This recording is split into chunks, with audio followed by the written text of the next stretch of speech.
Climax അഥവാ പരിപൂർണതയിലേക്കുള്ള ഗോവണി എന്ന വിശിഷ്ട ഗ്രന്ഥത്തിന്റെ കർത്താവെന്ന നിലയിലാണ് ക്ലിമാക്കസ് എന്ന നാമധേയം ജോണിനോട് ചേർന്നത്.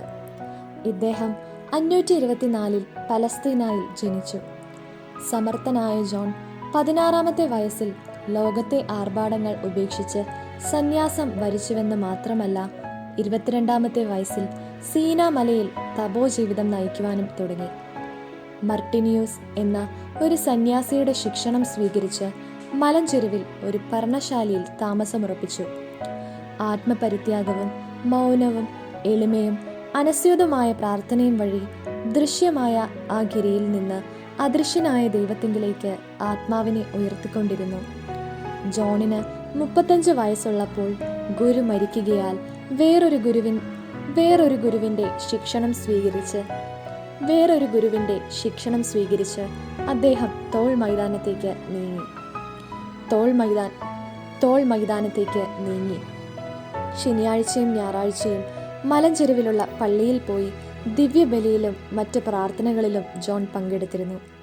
തുച്ഛമായ ഭക്ഷണം കഴിച്ചിരുന്ന അദ്ദേഹം മാംസവും മത്സ്യവും വർജിച്ചിരുന്നു. വേദപുസ്തകവും സഭാപിതാക്കന്മാരുടെ ഗ്രന്ഥങ്ങളുമായിരുന്നു അദ്ദേഹത്തിന്റെ പഠന വിഷയം. പർണശാല ജനങ്ങൾക്ക് പരിചിതമായെന്ന്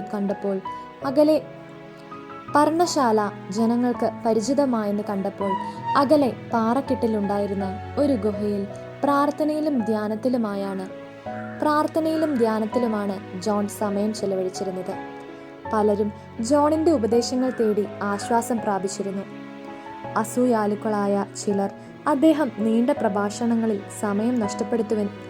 സമയം നഷ്ടപ്പെടുത്തുന്നുവെന്ന് ആരോപിച്ചു. അത് വെറും ഏഷണിയായിരുന്നുവെങ്കിലും 12 മാസത്തേക്ക് ജോൺ മൗനം അവലംബിച്ചു. ഏഷണിക്കാർ അദ്ദേഹത്തിന്റെ വിനയം കണ്ട് തന്റെ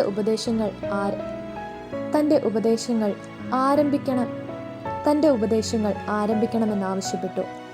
ജനങ്ങൾ അദ്ദേഹത്തെ